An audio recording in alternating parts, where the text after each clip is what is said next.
نہیں کیسے ہو، وہ دھیمی آواز میں کہتی کھڑے کھڑے ہی پوچھنے لگی۔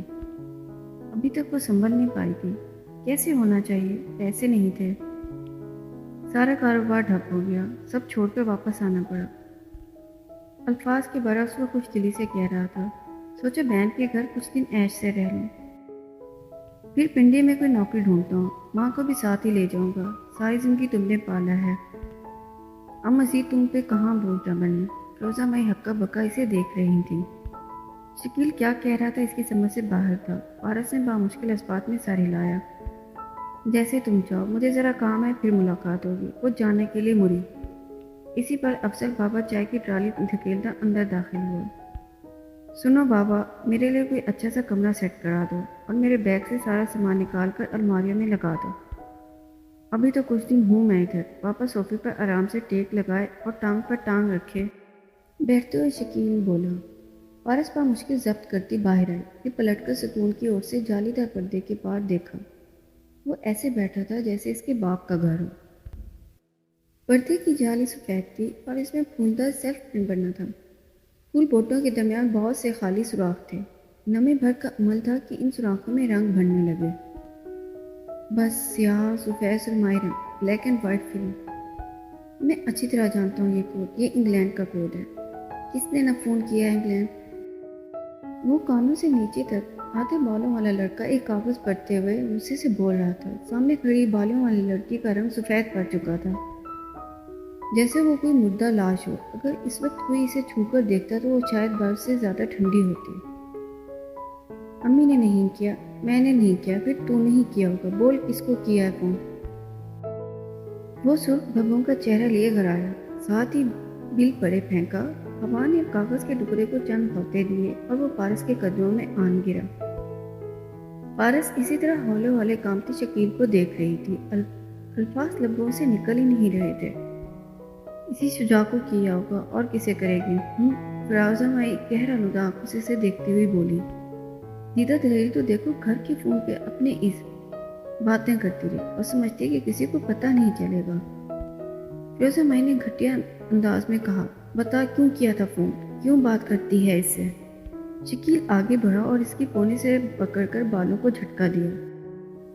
سفید برف کے مجسمے کی چیخ نکلی، بس ایک بار کیا تھا، امی مجھے معاف کر دو، صرف ایک بار۔ وہ کڑھانے لگی، مگر شکیل تبر توڑ اس کے چہرے، سر اور گردن پر تھپڑ مارنے لگا۔ اس کی چیخیں، سسکیاں اور کڑھائیں بلند ہوتی گئیں۔ وہ وہیں سین میں گر گئی، شکیل کے قدموں میں، اور وہ اسے ٹھوکروں اور تھپڑوں سے مار رہا تھا۔ روزہ میں چارپائی پہ بیٹھی تماشا دیکھ رہی تھی۔ طبیعت صاف کر دی آج اس کی، بہت برداشت کر لیا ہم نے۔ مجھے تو یقین ہے کہ اسی نے پیسے دیے ہوں گے اس کو باہر جانے کے۔ وہ بولی تو صرف اتنا، تو سارا مسئلہ یہی تھا۔ نہیں امی، میری بات سنو بھائی پلیز۔ شکیل غصے میں چیختا اور زور سے اسے مار رہا تھا۔ وہ آہوں اور سسکیوں کے درمیان کچھ بولنے کی سعی کرتی رہ گئی، مگر وہ نہیں رکا۔ دھندلے ہوتے منظر میں اسے اتنا ضرور نظر آیا کہ صحن کی دیوار کے کچھ شجاع کی بہنیں جھانک رہی تھیں۔ پھر دھند سی ہر سو چھاتی گئی، گیلی دھند، جالی دار دھند۔ جالی دار پردے کے پاس شکیل جھک کر ٹرالی سے پیسٹری اٹھا رہا تھا۔ پارس نے چپتی ہوئی نگاہوں سے اسے دیکھا اور بامشکل خود کو کام ڈاؤن کرتے ہوئے تلخی سے مسکرائی۔ رہو کچھ دن نمائشہ شکیل، کیونکہ خدا کی قسم میں کچھ نہیں بولی۔ زیر لب بڑبڑا کر وہ پلٹ گئی۔ پتھروں کا بنا بڑا سا بنگلہ عرصے بعد آباد نظر آ رہا تھا۔ مخروطی چھت، اونچے ستونوں کا طویل برآمدہ اور سامنے کھلا سا لان جو ڈھلان کے ساتھ اوپر بنا تھا۔ برآمدے میں کھڑے ہو کر دیکھو تو دور دور تک پھیلی پہاڑیاں دکھائی دیتی تھیں۔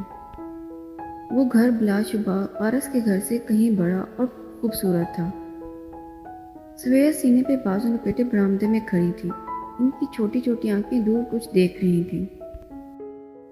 خاموشی میں ارتکاز پیدا کرنے والی آواز ان کے موبائل کی تھی۔ وہ چونکی اور پیچھے دیکھا جہاں میز پر موبائل بج رہا تھا۔ وہ آگے بڑھی، موبائل اٹھایا اور کان سے لگایا۔ بولو فیضی، میں راستے میں ہوں، بس 10 منٹ تک پہنچ جاؤں گا۔ تمہیں یقین ہے کہ ہماری بھابھی نے تمہارے پیچھے جاسوس نہیں چھوڑ رکھے؟ خواجہ صاحب کو لاہور فون کر کے تصدیق تو کرنے کی کوشش کی ہے محترمہ نے، مگر خواجہ صاحب پکے رہے۔ فی الحال میں احتیاط کر رہا ہوں، سو ڈونٹ وری۔ سویرا نے فون بند کر دیا اور وہیں کرسی پہ بیٹھ گئی۔ ذرا دیر بعد ملازمہ چائے کا پوچھنے آئی تو انہوں نے انکار کر دیا۔ بار بار کلائی پہ بندی گھڑی دیکھتے ہوئے وہ فیضی کا انتظار کر رہی تھی۔ انہیں پارس سے ملنے جانا تھا۔ آگے کا لائے عمل ذہن میں بار بار دہراتی وہ بے توجہ سے لکڑی کی میز کے گلاس ٹاپ کو دیکھ رہی تھی، جس میں چھت کا عکس جھلک رہا تھا۔ بیل بوٹے سب میز کے شیشے کے اوپر چھپ گیا تھا۔ نگاہیں ان پر مرکوز کیے وہ ان نقش نگار کا تعاقب کرنے لگی۔ بیل کہاں شروع ہوئی، پھول کہاں ختم ہوا، سب بھول بھلیاں بنتا گیا اور وہ خود کو اس میں کھونے لگی۔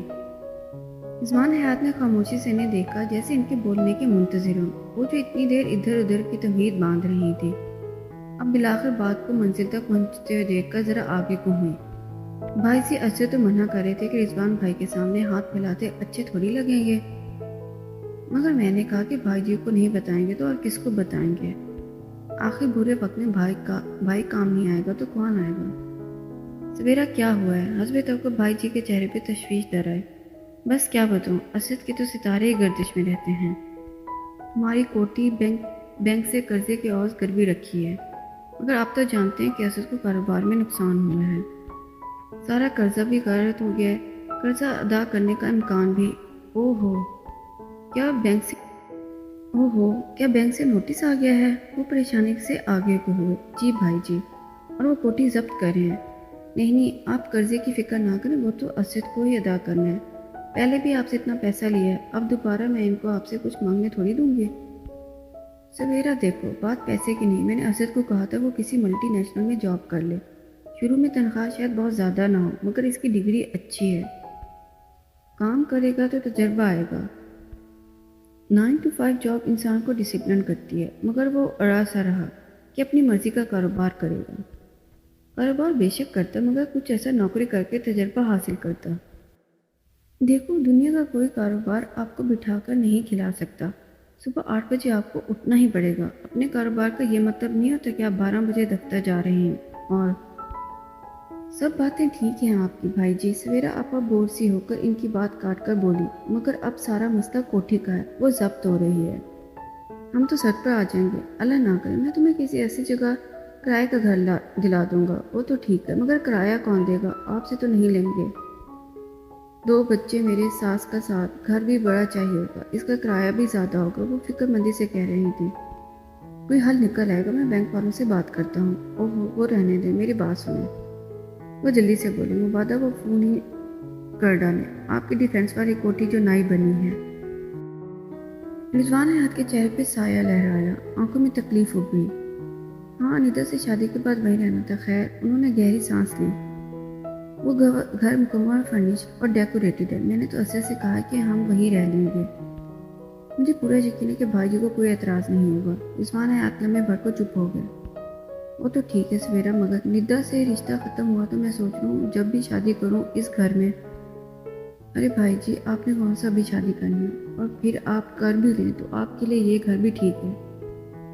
پھر آپ نے کہتے ہوئے اطراف میں نگاہ ڈالی، میں تو کہتی ہوں آپ اس کوٹھی میں نہ ہی رہیں۔ دیکھیے وہاں ہر چیز آپ نے ندا کے لیے سجائی تھی، جب وہ ہی دغا باز نکلی تو کیا آپ ان چیزوں اور دیواروں سے کے ساتھ رہ سکیں گے؟ میں نے تو اسے سے کہہ دیا کہ میرے بھائی جی اتنے غیرت مند ہیں کہ کبھی اس کوٹھی کو مڑ کر بھی نہ دیکھیں، کجا یہ کہ اس میں رہیں۔ رضوان حیات نے خاموشی سے سر اس بات میں ہلایا۔ سویرا آپا کی آنکھوں میں امید کی روشنی چمکی۔ اور اب تو میں جانتی ہوں کہ وہ کوٹھی اور اس کی چیزیں آپ پہ حرام ہیں، جب بھی جائیں گے تکلیف ہی ہوگی۔ مجھے تو لگتا ہے وہ گھر ہی آپ کے لیے منحوس ثابت ہوا ہے، تبھی تو رشتہ ٹوٹ گیا۔ چلیں اب ہم ادھر شفٹ ہو رہے ہیں تو آپ اس کے کاغذات بھی مجھے دے دیجیے گا، میرا بھی سب پہ روک پڑے گا، اور میرے سسرال والے مزید آپ سے دب جائیں گے کہ بھائی بہن کا اتنا خیال کرتا ہے کہ مشکل وقت میں پوری کوٹھی اسے تحفے میں دے دی۔ وہ خوشی خوشی بول رہی تھی، جیسے تم چاہو سویرا۔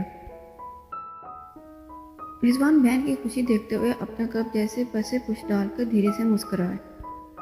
سپوٹ لائٹس تیز روشنی سے جل اٹھی۔ سویرا کی آنکھیں چندی آئیں، انہوں نے بے اختیار چہرہ پرے کیا اور سوئچ بورڈ کی طرف دیکھا۔ وہاں مسکراتا فیضان کھڑا تھا۔ سویرا بادقت مسکرائیں۔ چند لمحے قبل سوچی گئی یاد نے اسے مسکراہٹ کو مشکل بنا دیا تھا۔ حالانکہ اس میں کچھ قابل اعتراض نہ تھا، پھر بھی دل کے کسی کونے میں ہوپ سی اٹھی تھی، ایسی ہوپ نہیں جو کسی کو دکھ دینے کے بعد برسوں اٹھتی ہے۔